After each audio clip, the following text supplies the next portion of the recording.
News కి స్వాగతం. నేను మీ మెర్సి. ముందుగా బులెటిన్ల హెడ్లైన్స్. 34వ అంతర్జాతీయ వయోవృద్ధుల దినోత్సవం సందర్భంగా ప్రకాశం భవనంలో నిర్వహించిన వేడుకల్లో పాల్గొన్న రాష్ట్ర మంత్రి డోలాబాల వీరాంజనేయ స్వామి. రాష్ట్రంలోని వయోవృద్ధుల సంక్షేమం కోసం గ్రామ స్థాయిలో సీనియర్ సిటిజన్స్ క్లబ్స్ ఏర్పాటు చేయనున్నట్లు వెల్లడించిన మంత్రి డోలా. సామాజిక పెన్షన్ల పంపిణీ కార్యక్రమంలో భాగంగా నగరంలోని 15వ డివిజన్ పరిధిలో పెన్షన్లు పంపిణీ చేసిన జిల్లా కలెక్టర్ తమ్మి మన్సరియా. అర్హులైన ప్రతి ఒక్కరికి తప్పకుండా పెన్షన్ అందించేందుకు ప్రభుత్వం కృషి చేస్తుందని వెల్లడించిన కలెక్టర్.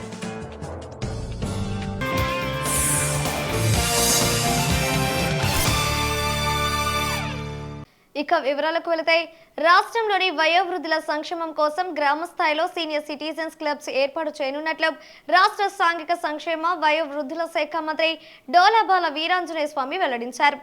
34వ అంతర్జాతీయ వయోవృద్ధుల దినోత్సవం సందర్భంగా ప్రకాశం భవనంలో నిర్వహించిన వేడుకల్లో మంత్రి డోలా ముఖ్య అతిథిగా పాల్గొని సీనియర్ సిటిజన్స్ ను ఉద్దేశించి మాట్లాడారు. వయోవృద్ధుల సంక్షేమం కోసం రాష్ట్ర ప్రభుత్వం చిత్తశుద్ధితో పనిచేస్తుందన్నారు. దేశంలో ఎక్కడ లేని విధంగా రాష్ట్రంలోని కూటమి ప్రభుత్వం వృద్ధులకు ప్రతి నెల 1వ తేదీన 4,000 రూపాయలు పెన్షన్ గా అందిస్తున్న విషయాన్ని గుర్తు చేశారు. వృద్ధుల సమస్యల పరిష్కారానికి టోల్ ఫ్రీ నంబర్ను తిరిగి పునరుద్ధరించనున్నట్లు మంత్రి తెలిపారు. పిల్లల బాల్యాన్ని, వారి భవిష్యత్తుని నిర్దేశించేందుకు చాలా కష్టపడిన పరిస్థితులు.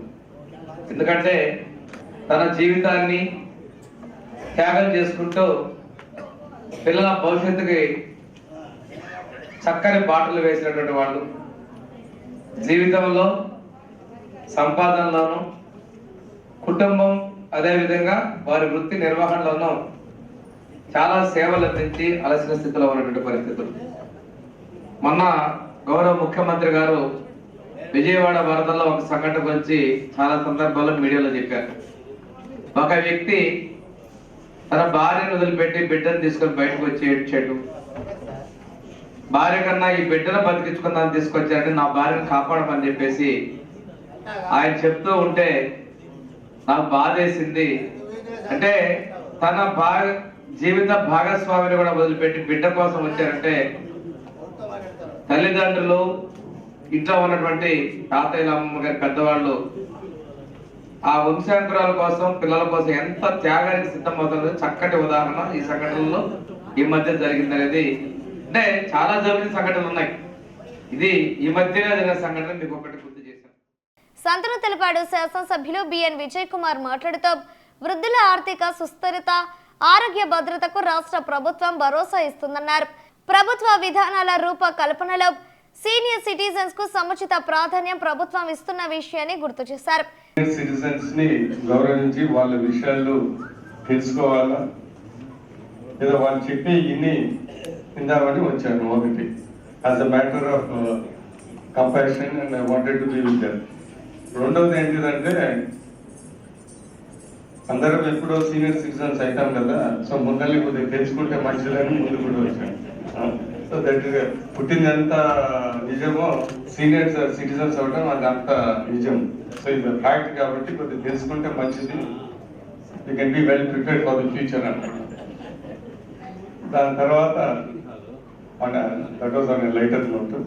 సో ఈరోజు చాలా మందిని మాట్లాడుతుంటే ఒకటి సింపుల్ ఏంటిదంటే, ఈరోజు ఈ ప్రాబ్లమ్స్ అని ఇందాక మన నోట్లో ఇస్తా ఉన్నారు. రాబోయే కాలంలో సీనియర్ సిటిజన్స్ పర్సెంటేజ్ బాగా పెరుగుతుంది. మనది 19% అవుతుంది ఇండియాలో. ఫ్యూచర్లో 2036లో 28.9. సో బేసికలీ ఏంటిదంటే the ratio of senior citizens in our country will increase day by day. అది కాన్సిక్వెన్స్ ఆఫ్ డెవలప్మెంట్. మనకి ఇంతకుముందు ఏంటంటే డెవలప్మెంట్ అంటే బాగా what you call life span పెరగడమే development, one of the indicators for development అన్నారు. So ఈ వీటన్నిటి వల్ల ఇందాక చెప్పినట్టు ఇతరులు పూర్వకాలం ఇప్పుడున్న ప్రెసెంట్ అంటే what has happened in the past ఏంటిది, break down of joint families, then development తో అనేక కాన్సిక్వెన్సెస్. ఏంటిదంటే ఇండివిజువాలిటీ పెరిగిపోయింది. దాని తర్వాత ఏంటిదంటే ఎంప్లాయ్మెంట్ ఎక్కడెక్కడో వెళ్తా ఉన్నారు. జిల్లా కలెక్టర్ తమ్మి మన్సరియా మాట్లాడుతూ జిల్లాలోని సీనియర్ సిటిజన్స్ హక్కులకు భంగం కలగకుండా చూస్తామని తెలిపారు. జిల్లాల్లో అమలు చేస్తున్న బంగారు బాల్యం తరహాలో వృద్ధుల హక్కుల పరిరక్షణకు ప్రత్యేక చర్యలు తీసుకుంటున్నట్లు తెలిపారు. సో ఈ సంవత్సరం మనము ఏజ్ విత్ డిగ్నిటీ అనే థీమ్తో ఈ అంతర్జాతీయ వయో వృద్ధుల దినోత్సవాన్ని జరుపుకుంటున్నాము. ఈ సందర్భంగా మీ అందరినీ కూడా కలవడం నాకు చాలా చాలా సంతోషంగా ఉంది. నేను ఎప్పుడు కూడా సీనియర్ సిటిజన్స్ ని చూస్తున్నప్పుడు ఒకే ఒక thing that will come to my mind, అంటే దే ఆర్ అచీవర్స్. 60 years దాటిన తర్వాత అండ్ కొంతమంది ఇంకా యాక్టివ్గా, అంటే they are be talking about social issues. ఈ రోజు కూడా ఇక్కడ ఎక్కువ మంది సీనియర్ సిటిజన్స్ డిఫరెంట్ ఆస్పెక్ట్స్ పైన ఇక్కడ మనం అందరికి కూడా వారి యొక్క సలహాలు సూచనలు చెప్పడం జరిగింది. ఎందుకు అలా చెప్తున్నానంటే ఇప్పుడు ఉన్న చేంజింగ్ సినారియోలో especially after Covid 30 years 35 years ఉన్న వారు కూడా ఎక్కువ కార్డియాక్ అరెస్ట్ వస్తుంది, రకరకాల డిసీజ్ వస్తుంది. సో ఎన్ని రోజులు మనం ఉంటాము అనేది తెలియకుండా ఉన్న పరిస్థితిలో ఇప్పుడు మనం ఉన్నాము. సో ఆ విధంలో చూస్తే ఎవరైతే 60 years దాటిన తరువాత బై గాడ్స్ గ్రేస్ దాని మంచి ఆరోగ్యంతో ఉంటున్నారో వారిని నేను చూస్తున్నప్పుడు they are real achievers. So ఆ చూస్తే మీరు అందరూ కూడా ఇక్కడ ఉన్న అందరూ కూడా you have cross that milestone. ఈ వేడుకల్లో విభిన్న ప్రతిభావంతులు వయోవృద్ధుల సంక్షేమ శాఖ director Raviprakash Reddy, managing director Kumar Raja, ASP Nageswararao, వయోవృద్ధుల సంక్షేమ శాఖ అసిస్టెంట్ డైరెక్టర్ అర్చన, సాంఘిక సంక్షేమ శాఖ డిప్యూటీ డైరెక్టర్ లక్ష్మణ్ నాయక్, ఒంగోలు నగరపాలక సంస్థ commissioner Venkateswararao, AP senior citizens association రాష్ట్ర అధ్యక్షుడు నారాయణమూర్తి, ఎల్డర్స్ క్లబ్ అధ్యక్షుడు Nageswararao, senior citizens doctor Chalamayya, Nageswararao, quiz Nageswararao తదితరులు పాల్గొన్నారు. ఈ సందర్భంగా వయో వృద్ధులను అతిథులు సత్కరించారు. కార్యక్రమంలో భాగంగా విద్యార్థులు ప్రదర్శించిన సాంస్కృతిక కార్యక్రమాలు అలరించాయి. సామాజిక పెన్షన్ల పంపిణీ కార్యక్రమంలో భాగంగా జిల్లా కలెక్టర్ తమ్మి మన్సరియా ఒంగోలు నగరంలో పెన్షన్లు పంపిణీ చేశారు. 15వ డివిజన్ పరిధిలోని అన్నవరపాడు, రామ్నగర్ సచివాలయ పరిధిలోని పెన్షన్దారులకు జిల్లా కలెక్టర్ అన్సరియా పెన్షన్లు అందజేశారు. ఈ కార్యక్రమంలో mayor Gangada Sujatha, commissioner Koduru Venkateswararao, division corporator Chintapalli Gopichand, division అధ్యక్షులు పోగుల శివ, గడ్డ మాదినారాయణ, గడ్డిపాటి మల్లికార్జునరావు, పొదిలి శ్రీనివాసరావు, హగ్గయ్యరాజ్, లక్కవరం అరుణ, శ్యామ్, ఎల్లటూరి రవి, వేణు, మహేష్తో పాటు సచివాలయం సిబ్బంది పాల్గొన్నారు.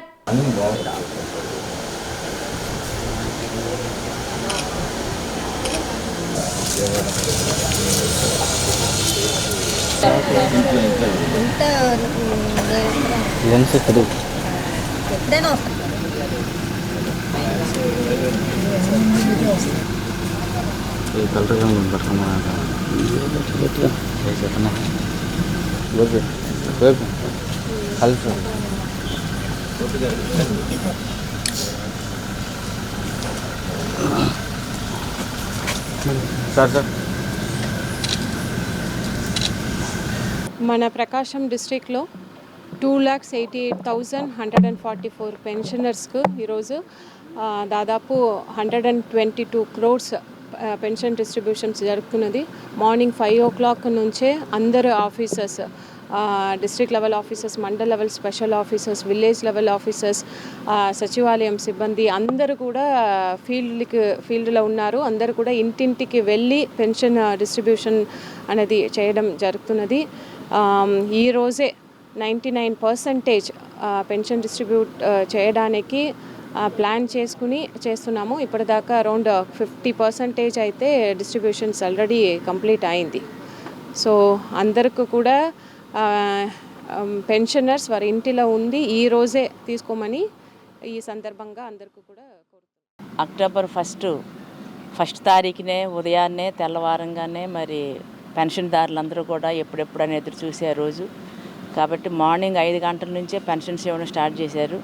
అయితే మన నగరపాలక సంస్థ పరిధిలో మరి మన గౌరవనీయ మన కలెక్టర్ గారి యొక్క చేతుల మీదుగా అలాగే మా కమిషనర్ గారు స్టాఫ్ అందరూ యొక్క సమక్షంలో మరి వాళ్ళ రామ్నగర్లో 3, 4, 5 అన్నవరపాడు రామ్నగర్ ఏరియాస్లో మనం పెన్షన్స్ కార్యక్రమాన్ని గౌరవ కలెక్టర్ గారి చేతుల మీదుగా స్టార్ట్ చేయడం జరిగింది. ఇవాళనే సాయంత్రంలోపు 99% అందరికీ కూడా పెన్షన్స్ ఇవ్వాలనేది గవర్నమెంట్ యొక్క ముఖ్య ఉద్దేశం.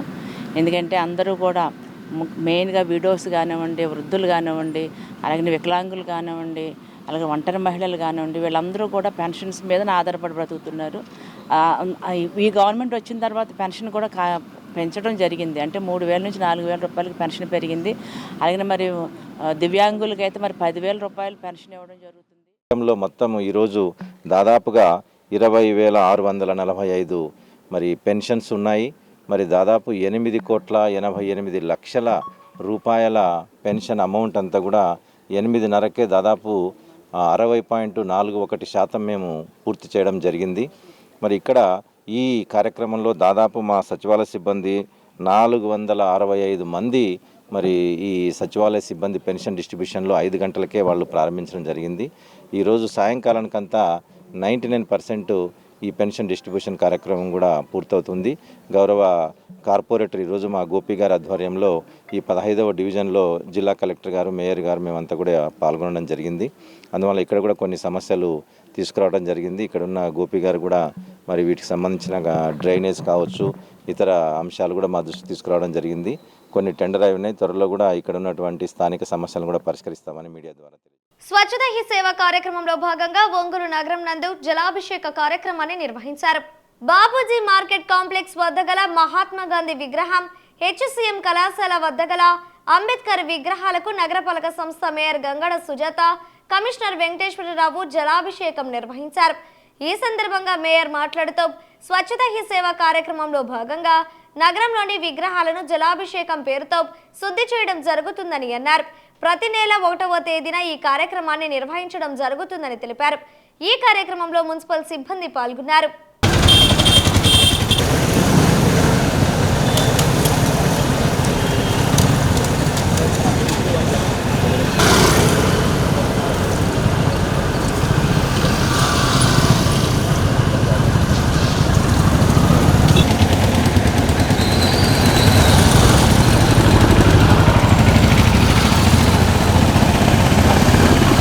స్వచ్ఛతా హీ సేవ కార్యక్రమంలో భాగంగా అంటే దాదాపుగా మరి 10 రోజుల నుంచి ఈ యొక్క కార్యక్రమాన్ని మనం చేపట్టడం జరిగింది. గౌరవనీయులు మన ప్రీతం నాయకులు ఒంగోలు శాసనసభ్యులైనటువంటి శ్రీ దామచర్ల జనార్దన్ రావు గారి యొక్క ఆధ్వర్యంలో మరి కంపల్సరీగా మరి దాదాపుగా 10 రోజుల నుంచి సెంట్రల్ గవర్నమెంట్ యొక్క ఆదేశాల మేరకు మనం ఈ చాలా కార్యక్రమాలు చేయడం జరుగుతుంది. అందులో ముఖ్యమైనది మా మున్సిపాలిటీకి సంబంధించినవి ఏంటంటే గ్రీనరీ డెవలప్మెంట్ కోసము, మరి పార్కుల్ని గ్రీనరీగా తయారు చేయడం కోసము, అలాగనే ఈ రోజున మరి మొన్న 2 రోజుల క్రితం అయితే మన మున్సిపల్ వర్కర్స్ అందరికీ కూడా వాళ్ళ ఆరోగ్య సంబంధించిన విషయాల్లో మరి హెల్త్ సెంటర్స్ని ఓపెన్ చేయడము, అలాగే అందులో భాగంగా మరి మొన్న శనివారం అయితే మనం సాయంత్రం ఫుడ్ స్ట్రీట్ని కూడా ఏర్పాటు చేయడం జరిగింది. ఇవన్నీ కూడా స్వచ్ఛతా హీ సేవ కార్యక్రమంలో భాగాలు. ఈ రోజున అందులో భాగంగా మరి రేపు గాంధీ గారి జయంతి సందర్భంగా మరి అన్ని యొక్క విగ్రహాలని కూడా మరి శుభ్రం చేయాలని జలాభిషేకం అనే కార్యక్రమాన్ని మా యొక్క కమిషనర్ గారు ఈరోజు ఏర్పాటు చేయడం జరిగింది. అయితే ముఖ్యంగా ఏంటంటే కమిషనర్ గారు చెప్పినట్లుగా మన నగరంలో మనము మహనీయుల యొక్క వర్ధంతులకి జయంతులు ఆ రోజు మాత్రమే మరి పూలదండలు వేస్తాము, నివాళులు అర్పిస్తాము. ఈ స్వచ్ఛతా హీ సేవ కార్యక్రమంలో భాగంగా మన ఒంగోలు నగరంలో జలాభిషేకం అనేటువంటి ఒక నూతన కార్యక్రమాన్ని ప్రారంభించుకున్నాం గౌరవ మేయర్ గారి చేతుల మీదుగా. అట్లాగే అన్ని డివిజన్లో గౌరవ కార్పొరేటర్లు కూడా ఈ కార్యక్రమంలో పాల్గొన్నారు. మరి స్వచ్ఛతా సేవ కార్యక్రమంలో భాగంగా జలాభిషేకం అనేటువంటి కార్యక్రమంలో మన నగరంలో ఉన్న 110 విగ్రహాలు, మహనీయుల విగ్రహాలను ప్రతి నెల 1వ తారీఖున నీటితో శుభ్రం చేసి మరి మహనీయులను గౌరవించటం, మరి ఎప్పుడో వర్ధంతులకు జయంతులకు మాత్రమే పూలమాలలు వేసి వాటిని అలాగే వదిలేయడము, దానివల్ల దుమ్ము ధూళితో మరి ఆ విగ్రహాలు అశుభ్రంగా ఉండటము. సో దీంతో ఈ జలాభిషేకం కార్యక్రమం ద్వారా ప్రతి నెల 1వ తారీఖున మహనీయులను స్మరించుకుంటూ వారిని గౌరవించుకుంటూ ఆ విగ్రహాలను శుభ్రం చేయడం వల్ల నగరం అంతా ఎంతో పరిశుభ్రంగా ఉంటుంది. గౌరవ శాసనసభ్యులు శ్రీ దామచర్ల జనార్దన్ గారి యొక్క సూచనతో మరి ఈ కార్యక్రమాన్ని మేము చేపట్టడం జరిగింది. తిరుపతి లడ్డులో జరిగిన కల్తీలపై సుప్రీంకోర్టులో జరుగుతున్న విచారణకు సంబంధించి టీటీడీ ప్రభుత్వం తరపున ఆధారాలు సమర్పిస్తామని రాష్ట్ర సాంఘిక సంక్షేమ శాఖ మంత్రి డాక్టర్ డోలబాల వీరాంజనేయ స్వామి స్పష్టం చేశారు. ఒంగోలులోని ప్రకాశం భవనం వద్ద మంత్రి మీడియాతో మాట్లాడారు. ఆర్గ్యుమెంట్ ప్రాథమిక స్థాయిలో ఉంది, క్రాస్ క్వశ్చనింగ్ అనేది సహజం. అది అడుగున్నారు, దీని మీద మళ్ళా వాయిదా ఉంది. మనం దీని మీద దాని ప్రకారం తీర్పు వచ్చేంత వరకు కూడా మనం ఇది చేస్తున్నాం కాబట్టి ఆ క్వశ్చన్లకి ప్రభుత్వం నుంచి కానీ టీటీడీ నుంచి సమాధానం చెప్తారు. అంతేగాని ఒక రోజుకే మనం ఏదో సంబరాలం కాదు. కోర్టు క్వశ్చన్స్ చేయడం సహజం. అది దాన్ని మనం వక్రీకరించాల్సిన అవసరం లేదు. ఈ ఆరోపణలు చేస్తున్నారు, ఇది సిట్ ఎంక్వైరీ చేస్తూ ఉన్నారు. ప్రభుత్వం నుంచి టీటీడీ నుంచి వాటి తగినటువంటి ఆధారాలు సమర్పిస్తారు. అది గౌరవ కోర్టు కూడా సెంట్రల్ నుంచి ఏమైనా చేయాలా, ఎంతవరకు సరిపోతుందంటే కూడా కేంద్ర ప్రభుత్వానికి వాళ్ళు కోరి ఉన్నారు. దీని నిర్ణయాన్ని మన కేంద్ర రాష్ట్ర ప్రభుత్వాలు ఇచ్చేటువంటి దాన్ని బట్టి కోర్టు నిర్ణయం ప్రకారం ముందుకెళ్తాం. నెలలు నిండకుండానే తక్కువ బరువుతో పుట్టిన శిశువుకు కేఎంసీ విధానం సత్ఫలితాలు ఇస్తుందని జిల్లా కలెక్టర్ తమ్మి మన్సరియా వెల్లడించారు. నూతనంగా కేఎంసీ విధానం అమలుకు కనిగిరి కమ్యూనిటీ హెల్త్ సెంటర్ను పైలట్ ప్రాజెక్టుగా ఎంపిక చేశారు. ఈ నేపథ్యంలో ఎన్ఎంసీయు కేఎంసీపై సంబంధిత సిబ్బందికి ఒంగోలులోని జీజీహెచ్ లెక్చరర్ గ్యాలరీలో ప్రత్యేక శిక్షణ ఇచ్చారు. ప్రత్యేక శిక్షణను పరిశీలించిన అనంతరం జిల్లా కలెక్టర్ వైద్య సిబ్బందిని ఉద్దేశించి మాట్లాడారు. గర్భిణీ ప్రసవ సమయంలో ఆసుపత్రికి వచ్చిన తరువాత తల్లి బిడ్డకు మంచి వైద్యం అందించాలన్న ఉద్దేశంతో సరికొత్తగా కేఎంసీ పద్ధతిని పాటించేలా ఇస్తున్న శిక్షణను వైద్య సిబ్బంది సద్వినియోగం చేసుకోవాలని సూచించారు. ఈ కార్యక్రమంలో జీజీహెచ్ సూపరింటెండెంట్ దుర్గాదేవి, చిన్నపిల్లల విభాగ అధిపతి ఎలిజబెత్ తదితరులు పాల్గొన్నారు. ఈ సందర్భంగా కేఎంసీ అమలుకు సంబంధించి రిసోర్స్ పర్సన్ శిక్షణ ఇచ్చారు. కేఎంసీ వల్ల ఎంత మంచి బెనిఫిట్స్ వస్తుంది అనేది మీరు అందరూ కూడా తెలుసు.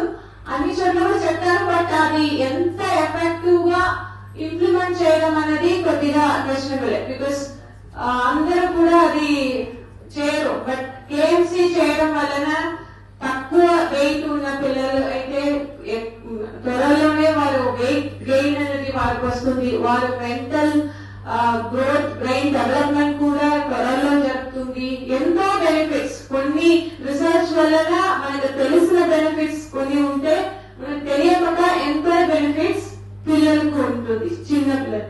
సో ఈ కాన్సెప్ట్ ని మనకు ఇక్కడ కేఎంసీ అనేది డెవలప్ చేయాలి అన్న ఉద్దేశంతో మనం ఇప్పుడు ఫస్ట్ సిహెచ్సి కనిగిరిలో ఇది స్టార్ట్ చేయబోతున్నాము. దానికి కావాల్సిన అన్ని రెనోవేషన్స్ వర్క్ అవన్నీ కూడా మనకు ఇప్పుడు ఆల్మోస్ట్ కంప్లీషన్ స్టేజ్ లో ఉంది. దానికి ఇవి అన్ని కూడా ఇన్ఫ్రాస్ట్రక్చర్ అండి. అక్కడ మనం ఇప్పుడు చేస్తున్నది అక్కడ మదర్ ఆర్ బేబీ అక్కడ ఉన్నప్పుడు వారికి అక్కడ ఉన్న ఎన్వైరన్మెంట్ అట్మాస్ఫియర్ చాలా ఒక హ్యాపీ అట్మాస్ఫియర్ గా ఉండాలి అనే ఉద్దేశంతో దానికి కూడా కొన్ని కలర్ కోడింగ్స్ ఉంది. ఇవి అన్నింటికి వెనక ఒక రీసెర్చ్ ఉంటుంది. కమ్యూనిటీ ఎంపవర్మెంట్ ల్యాబ్ వారు they are into this research. So ఇవి అన్ని కూడా scientifically we are establishing the MLC and KMC. So infrastructure ఇది ఇప్పుడు మనకు ఆల్మోస్ట్ కంప్లీట్ అయింది. నెక్స్ట్ ఇంపార్టెంట్ ఆస్పెక్ట్ అక్కడ ఉన్న స్టాఫ్స్. మనం ఎంత బాగా ఇన్ఫ్రాస్ట్రక్చర్ ఇచ్చినా కూడా the success of this program depends upon the capacity and motivation of the staff. అందరిలాగే ప్రజాస్వామ్యంలో ప్రజల చేత ఎన్నిక కాబడిన ఎంపీటీసీలను ప్రజా ప్రతినిధులుగా గుర్తించాలని పలువురు ఎంపీటీసీలు ప్రభుత్వానికి మొరపెట్టుకున్నారు. ఒంగోలులోని స్థానిక మల్లయ్యలింగం భవనం నందు నేషనల్ లోకల్ గవర్నమెంట్ ఛాంబర్ ప్రధాన కార్యదర్శి జి వీరభద్రాచారి అధ్యక్షతన జరిగిన ఎంపీటీసీల చైతన్య సదస్సులో ఎంపీటీసీలు పాల్గొన్నారు.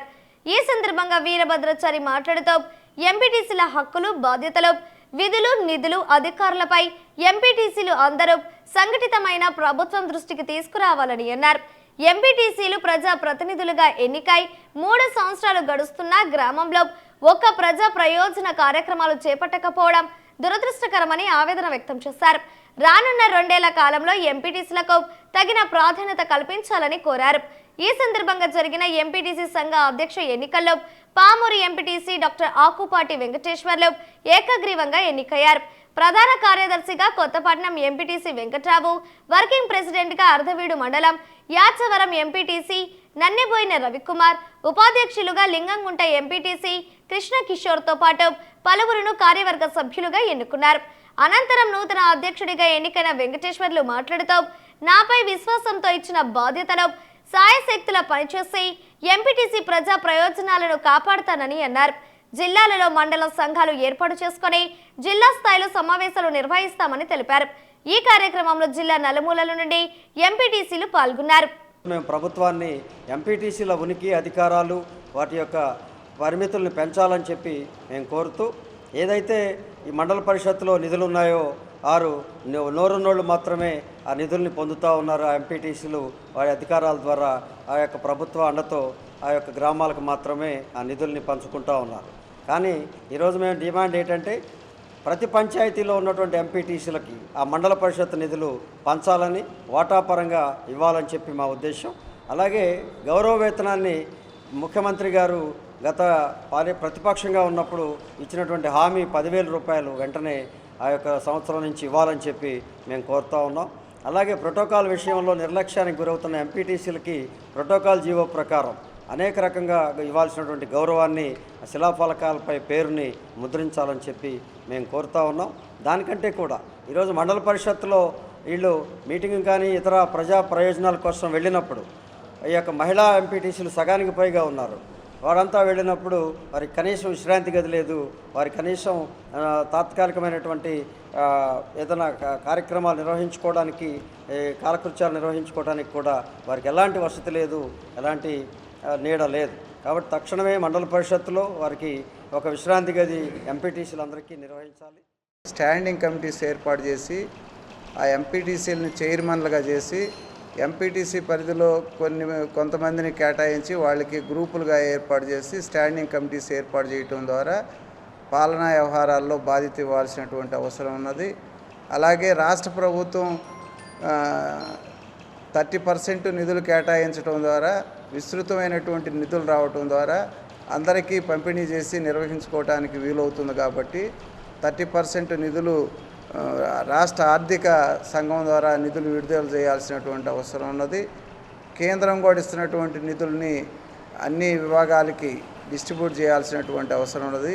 అంతేకాకుండా ప్రభుత్వం ఇస్తామన్నటువంటి వాళ్ళకి ఐడెంటిటీ కార్డులు ఇవ్వటం ద్వారా కలెక్టరేట్ల్లో కానీ రాష్ట్ర సచివాలయాల్లో కానీ ప్రత్యేక ప్రవేశం కల్పించడం ద్వారా వాళ్ళ గౌరవాన్ని పెంచాల్సినటువంటి అవసరం ఉన్నది.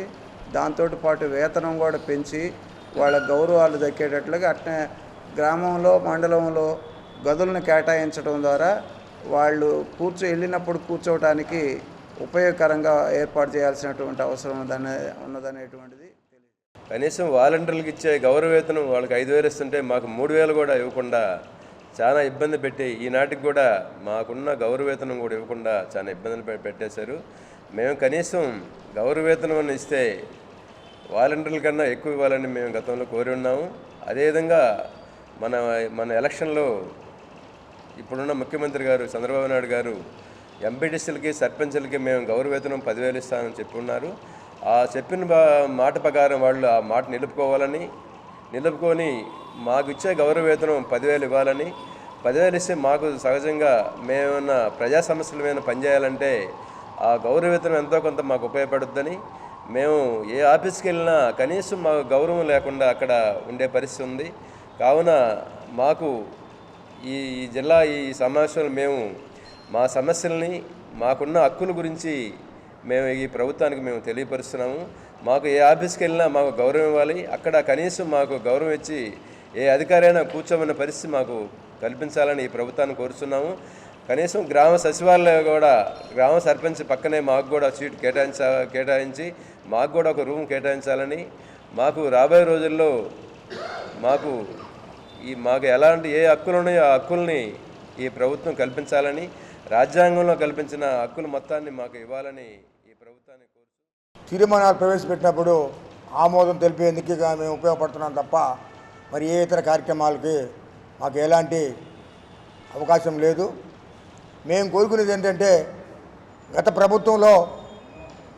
ప్రభుత్వంలో మాకు పూర్తిగా అన్యాయం జరిగింది. చంద్రబాబు నాయుడు ఎన్నికలకు ముందు మాకు గౌరవ వేతనం 10,000 ఇస్తానన్నారు. ఆ కోరికను మా ఎంపీటీస్ అందరికీ ఉన్నది. దాన్ని తీర్చాలని మేము ఈ సభాముఖంగా తెలియజేస్తూ, అదేవిధంగా కనీసం పంచాయతీల్లో వార్డు మెంబర్కు ఉన్నంత విలువ కూడా మా ఎంపీటీసీకి లేదు. చాలా దారుణమైన విషయం. గ్రామం మొత్తం మీద మేము గెలిస్తే ఒక వార్డుకి పరిమితమైన వార్డు నెంబర్లు కూడా పెత్తనం చేస్తున్నారు, కానీ ఎంపీటీసీలు మాత్రం ఆ పంచాయతీల్లో చోట్లేదు. కాబట్టి నేను కోరుకునేది ఏంటంటే ఇక నుంచైనా సరే, రేపు ఈ నెల నుంచైనా సరే పంచాయతీల్లో మాకు ఒక ప్రత్యేక గదిని, ఒక కుర్చీని ఏర్పాటు చేసి మాకు కూడా సర్పంచ్ లాగే ఒక ప్రత్యేక స్థానాన్ని ఏర్పాటు చేయాలని కోరుకుంటూ, ప్రస్తుత దసరా సెలవుల్లో 2 రోజుల పాఠశాలల నిర్వహణకు పాఠశాల విద్యాశాఖ అనుమతిస్తూ ఉత్తర్వులు జారీ చేస్తుంది. ఈ నెల 3 నుండి 13వ తేదీ వరకు పాఠశాలలకు దసరా సెలవులను ప్రకటించారు. ఇటీవల కురిసిన భారీ వర్షాల కారణంగా 2 రోజులు పాఠశాలలకు సెలవులు ప్రకటించిన నేపథ్యంలో ఆ 2 రోజుల పని దినాలను దసరా సెలవుల్లో ఖచ్చితంగా పాటించాలని జిల్లా విద్యాశాఖ అధికారి సుభద్ర ప్రైవేటు ప్రభుత్వ పాఠశాలలకు ఆదేశాలు జారీ చేస్తుంది. ఆ 2 రోజుల మినహా మిగిలిన రోజుల్లో తరగతులు నిర్వహిస్తే సంబంధిత ప్రైవేట్ పాఠశాలలపై చర్యలు తీసుకోవడం జరుగుతుందని డిఈఓ హెచ్చరించారు. 24-25 మన ప్రజెంట్ అకాడమిక్ ఇయర్లో దసరా హాలిడేస్ మన రాష్ట్ర ప్రభుత్వ అధికారులు ఇచ్చినటువంటి సూచన మేరకు 3వ తేదీ నుండి 13వ తేదీ వరకు హాలిడేస్ డిక్లేర్ చేసినప్పటికీ కూడా మరి ఈ మధ్యన మనకి ఫ్లడ్స్ వల్ల ఏదైతే వర్కింగ్ డేస్ మనం కంప్లీట్ చేసుకోలేకపోయామో, ఆ వర్కింగ్ డేస్ ఏవైతే మనం కాంపెన్సేషన్ చేయాల్సి ఉంటామో అది ఏ జిల్లా స్థాయిని బట్టి జిల్లాకి సంబంధించినందుకు ఏ డిస్ట్రిక్ట్ ఏ జిల్లాలో ఎన్ని రోజులు మనం ఫ్లడ్ హాలిడేస్ తీసుకోగలిగామో వాటిని కాంపెన్సేషన్ తీసుకోవడం కోసం మాత్రమే ఈ ఉన్నటువంటి దసరా వెకేషన్కి అనుమతి ఇవ్వడం జరిగింది. అంటే ఇక్కడ మన జిల్లాలో మనకి ఇచ్చినటువంటివి కలెక్టర్ గారి ఆదేశాల ప్రకారం ఒక 2 రోజులు మనం ఫ్లడ్ డ్యూటీస్లో వాళ్ళకి హాలిడేస్ డిక్లేర్ చేసాం. ఆ 2 రోజులు డిక్లేర్ ఏదైతే చేసామో దానికి కాంపెన్సేషన్ ఈ 3వ తేదీ నుండి 13వ తేదీ లోపు ఆల్ మేనేజ్మెంట్స్ ఇంక్లూడింగ్ ప్రైవేట్ స్కూల్స్తో సహా ఆ 2 రోజులు మాత్రమే వర్కింగ్ డేస్గా పరిగణలోకి తీసుకోవాలి తప్పితే దానికి అదనంగా వర్కింగ్ డేస్ తీసుకుని మనకి నిబంధనలకి విరుద్ధంగా ఎటువంటి అవసరం ఉండకూడదు అనే విషయాన్ని మనకి ఉదయం మన డైరెక్టర్ గారు ఇచ్చినటువంటి వెబ్ఎక్స్ సమావేశం ద్వారా ఇచ్చినటువంటి సూచనలు ఈరోజు అందరికీ కమ్యూనికేట్ చేయడం జరుగుతుంది. నిబంధనలకు విరుద్ధంగా నిర్వహించడానికి వీలు లేదు, నిర్వహిస్తే దానికి తగినటువంటి చర్యలు తీసుకోబడతాయని ప్రతి మనకి హాలిడేస్ పబ్లిక్ హాలిడేస్లో అందరికీ తెలియజేస్తూ వస్తున్నాము. సేమ్ అదే చర్యలు గురి అవుతారు. చట్టాలను ప్రతి ఒక్కరూ గౌరవించాలని Andhra Kesari university vice chancellor DVR Murthy పేర్కొన్నారు. ఒంగోలులోని ఇందిరా ప్రియదర్శిని లా కాలేజీలో జరిగిన ఆంధ్రప్రదేశ్ యంగ్ థింకర్స్ ఫోరం ఆధ్వర్యంలో ఎన్ఈపి 2020 దేశీయ విజ్ఞానం అంశంపై వైస్ ఛాన్సలర్ ముఖ్య వక్తగా పాల్గొని ప్రసంగించారు. ఈ కార్యక్రమంలో Indira Priyadarshini law college principal Nataraja Kumar, Kurnool IIIT college director Krishnarao, Andhra Pradesh young thinkers forum ప్రతినిధులు పాల్గొన్నారు. కల్చర్ మన దేశంలో ఉంది. ఇప్పుడు ఏం చేస్తున్నారు 21st సెంచరీలో కాన్సెప్ట్ ఏంటంటే లోకల్ లా ఎలా ఉండేదంటే ధర్నా మీద డిపెండ్ అయ్యి ఉండేది. అందుకని మన పూర్వకాలంలో సినిమాలు చూసుకుంటారు, మీరు పెద్దరాయుడు చిన్నరాయుడు సినిమాలు చూసుకుంటారు. అలా పబ్లిక్ ప్లేస్ లో కూర్చోబెట్టి అక్కడే జడ్జిమెంట్ ఇస్తారు. జడ్జిమెంట్ ఇవ్వడానికి కారణం ఏంటంటే the person who gives judgement he must be very honest and he must not entertain any other kinds of thoughts in his mind. అటువంటి వాడు జడ్జి కింద ఉండాలి అనేటువంటి ఒక ప్రిన్సిపల్ పూర్వకాలంలో ఉంది విధంగా ఈ సభ ధర్నా అనే 2 కాన్సెప్ట్స్ తీసుకొచ్చారు. మనకి అవి ఇప్పటి నుంచో చాలా కాలం మన ఇండియాలో ఉన్నాయి. దాన్ని బట్టి ఏం చేసేవారంటే అన్ని లోకల్ సెటిల్మెంట్లే తప్ప పోలీస్ స్టేషన్లో డిఎస్పీ గారికి తెలుసు. సో పోలీస్ స్టేషన్స్ సెటిల్ చేయడం అటువంటి ఉండేది కాదు చాలా కాలం. This is part of our knowledge, indigenous knowledge లో ఉంది. ఓకే, ఒక రకమైన డిస్కషన్ 1956-70s వరకు చేసిన కాన్సెప్ట్ ఏంటంటే ఇండస్ట్రియలైజేషన్ అనే కాన్సెప్ట్ మనం ఏం చేసాం అంటే లోకల్ కల్చర్ని లోకల్ ఇండిజినస్ నాలెడ్జ్ మనం రిజెక్ట్ చేసాం. ఇది కుదరదు డెవలప్మెంట్. అది అయిపోయిన తర్వాత ఏం చేస్తాం 1970s తర్వాత so western models of development they were not suitable for India అని ఒక రియలైజేషన్ వచ్చారు చాలా కాలం తర్వాత. 70s తర్వాత ఏం చేసామంటే మనం కల్చర్ మీద డిపెండ్ అయ్యి డెవలప్మెంట్ ఉండాలి అనేటువంటి కాన్సెప్ట్ తీసుకొచ్చారు ప్రపంచంలో. దానికి బేసిస్ ఏం చేశారంటే 1972లో చిక్కో మూమెంట్ అని ఇండియాలో స్టార్ట్ చేశాం. అంటే ఎంబ్రేస్ ది ట్రీ అనే కాన్సెప్ట్ తీసుకొచ్చారు. అప్పటిదాకా వెస్టర్న్స్ దే నెవర్ రియలైజ్. అంటే ఏం చేశారు అంటే destroying the local culture you can develop a national థియరీని తీసుకొచ్చి మనం ఇంప్లిమెంట్ చేసుకున్నాం, రిజెక్టింగ్ ఇండిజినస్ నాలెడ్జ్. విశాఖ ఉక్కును కాపాడాలని కోరుతూ విద్యార్థి యువజన ప్రజా సంఘాల ఆధ్వర్యంలో ఒంగోలు నగరం నందు నిరసన దీక్షను చేపట్టారు. పీడీఎస్యు, ఎస్ఎఫ్ఐ, ఏఐఎస్ఎఫ్ ఆధ్వర్యంలో కలెక్టర్ కార్యాలయం ఎదుట జరిగిన నిరసన దీక్ష కార్యక్రమంలో విద్యార్థి సంఘాల నాయకులు పాల్గొని తమ నిరసనను తెలియజేశారు. ఈ సందర్భంగా పలు విద్యార్థి సంఘాల నాయకులు మాట్లాడుతూ కేంద్ర ప్రభుత్వం విశాఖ ఉక్కును ప్రైవేటీకరణ చేసే దిశగా ముందుకు వెళుతుందని మండిపడ్డారు.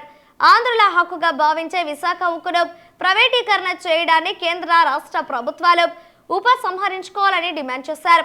విశాఖ ఉక్కును సెయిల్లో కలపాలని కోరారు. ఈ నిరసన దీక్ష కార్యక్రమంలో ఎస్ఎఫ్ఐ జిల్లా కార్యదర్శి వినోద్, పీడీఎస్యు రాష్ట్ర అధ్యక్షులు రాజశేఖర్, డైఫీ రాష్ట్ర అధ్యక్షులు మహాంకాళి సుబ్బారావు, పీడీఎస్యు జిల్లా అధ్యక్షులు శ్యామ్, ప్రకాశం జిల్లా అభివృద్ధి వేదిక నాయకులు చుండేరి రంగారావు, సిపిఎం నగర కార్యదర్శి కొండారెడ్డి, వి శ్రీనివాసరావుతో పాటు పలు విద్యార్థి సంఘాల నాయకులు పాల్గొన్నారు.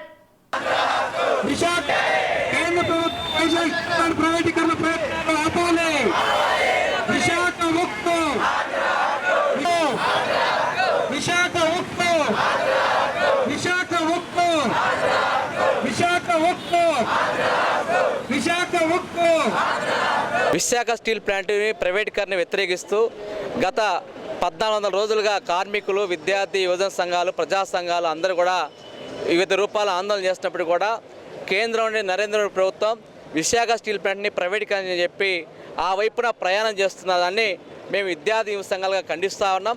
ఈరోజు రాష్ట్ర వ్యాప్తంగా అన్ని విద్యార్థి యువ సంఘాల ఆధ్వర్యంలో మరి అన్ని జిల్లా కలెక్టర్ గారి వద్ద నిరసన కార్యక్రమం నిర్వహించబోతా ఉన్నాం. ప్రధానమైన మేము చెప్తున్నాం, ఆంధ్రప్రదేశ్ తలమానికమైనటువంటి విశాఖ స్టీల్ ప్లాంటు, తెలుగు జాతి గౌరవంగా చెప్పుకున్నటువంటి విశాఖ స్టీల్ ప్లాంట్ని ఇవాళ మోడీ ప్రభుత్వం దానికి మద్దతు తెలుస్తున్నటువంటి తెలుగుదేశం పార్టీ, జనసేన, వైకాపా పార్టీలు అందరూ కలిసి ఈ విశాఖ స్టీల్ ప్లాంట్ని అమ్మడంలో ప్రధాన భాగస్వామి ఉన్నారు. మేము దీన్ని తీవ్రంగా వ్యతిరేకిస్తూ ఉన్నాం. కాబట్టి ఇప్పటికైనా సరే ఈ ఎన్డీఏ ప్రభుత్వం రాష్ట్ర అసెంబ్లీ యుద్ధ ప్రాతిపదికన ఏర్పాటు చేసి విశాఖ స్టీల్ ప్లాంట్ని ప్రైవేటీకరణ మేము ఆపివేస్తున్నాం. కేంద్ర ప్రభుత్వం విశాఖ స్టీల్ ప్లాంట్ని ప్రైవేటీకరణ చేసేటువంటి ప్రయత్నాలు ఆపుకోవాలని చెప్పి, అట్లానే ప్రభుత్వ ఆధీనంలోనే దీన్ని నడపాలని చెప్పి కోరుతూ ఈ యొక్క కార్యక్రమం నిర్వహిస్తూ ఉన్నాం. గత కొన్నేళ్లుగా విశాఖ స్టీల్ ప్లాంట్ని ప్రైవేటీకరణని ఆపాలని చెప్పి పెద్ద ఎత్తున విద్యార్థి, యువజన సంఘాలు, అనేక రాజకీయ పార్టీలు, ప్రజా సంఘాలు కోరుతా ఉన్నా ప్రభుత్వం దాన్ని పెడచెవిన పెడతా ఉంది. ప్రజల్లో నుంచి ఎంత ఎత్తున ఉద్యమం ముందుకు వస్తూ ఉందో కానీ దాన్ని పక్కన పెట్టేసి కేంద్ర ప్రభుత్వం ఏది ఏమైనా మేము ప్రైవేటీకరణ చేస్తామని చెప్పి ప్రయత్నాలు చేస్తూ ఉంది. దీన్ని మేము తీవ్రంగా ఖండిస్తూ ఉన్నాం. ఈ యొక్క విశాఖ స్టీల్ ప్లాంట్ మీద పెద్ద ఎత్తున రాష్ట్ర వ్యాప్తంగా విద్యార్థి సంఘాలు, యువజన సంఘాలు, అట్లానే రేపు కార్మిక సంఘాలు, ఆ తర్వాత రోజు రైతు వ్యవసాయ కార్మిక సంఘాలు ఒకవైపు నిరసన కార్యక్రమాలు, ఆందోళన కార్యక్రమాలు నిర్వహిస్తూ ఉంటే ఈ రాష్ట్రంలో ఉన్నటువంటి ప్రధానమైనటువంటి అధికార పార్టీలు, ప్రతిపక్ష పార్టీలు, కూటమి ప్రభుత్వం కేవలం ఈరోజు తిరుపతిలో ఉన్నటువంటి లడ్డు చుట్టూ తిరుగుతూ ఉంది. ప్రజా సమస్యలకు గాలి కొదిలేసింది. విశాఖ స్టీల్ ప్లాంట్ విషయాన్ని మరుగున పడేస్తూ ఉంది. 1400 రోజుల నుంచి కాపాడుకోవాలని చెప్పేసి అక్కడ ఉన్న ఎంప్లాయీస్తో పాటుగా రాష్ట్ర వ్యాప్తంగా ఉన్నటువంటి విద్యార్థి సంఘాల నేతలు ఆందోళన చేస్తూ ఉన్నారు. అయినా కానీ కేంద్ర ప్రభుత్వం మొండిగా దీన్ని ప్రైవేటీకరించాలని చెప్పేసి భావిస్తూ ఉంది. గతంలో వైఎస్ఆర్సీపీ ప్రభుత్వం కూడా దీన్ని వ్యతిరేకిస్తా అని చెప్పిన మాట తప్పి వాళ్ళకి అనుకూలంగా ఉన్న పరిస్థితి. అట్లనే వాళ్ళ రాష్ట్రంలో ఉన్న కూటమి ప్రభుత్వం కూడా మేము వ్యతిరేకిస్తాం, ప్రైవేటీకరణ చేయమని చెప్పిన మాటలు ఇవాళ తప్పుతూ ఇవాళ కేంద్ర ప్రభుత్వానికి సపోర్ట్ చేసిన పరిస్థితి. దీన్ని మేము పూర్తిగా వ్యతిరేకిస్తున్నాం.